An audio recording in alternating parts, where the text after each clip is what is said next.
My prediction for 2019 is that I think we're going to see a growing focus on the regulation of AI and particularly on the ethical use of that technology. What we saw in 2018 was a coming together of ideas around the topic. So we had the implementation of GDPR in 2018. We saw in October the international group of data protection authorities come together to publish a set of 6 ethical principles, and I think that will continue into 2019. The other area I think of increasing focus is around the private law aspects of cryptocurrencies.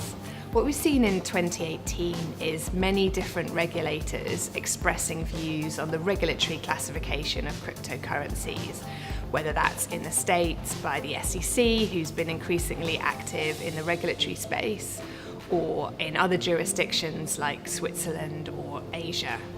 And I think what's interesting is actually whether the courts will get there first. So what we're seeing is an increase in litigation around cryptocurrency issues, whether it's cryptocurrencies in the sense of Ether or Bitcoin, or whether it's in relation to ICO token issuance. One basic consideration is, can you get a judgment in a cryptocurrency? Many people think you can, by analogy with the fact that you can now get a judgment in foreign currency. But I think that's by no means certain, and it will be interesting to see whether the courts and the judges adapt to this modern world and look beyond the sort of existing fiat currencies. In 2019, I think we'll see a continuation of cyber issues being in the press. All companies are having to grapple with the risk of a cyber attack and what it means for their clients or their employees' data.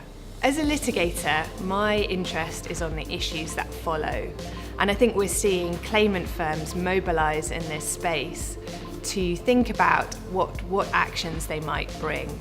So 2018 saw a number of high-profile data breach actions reach the courts.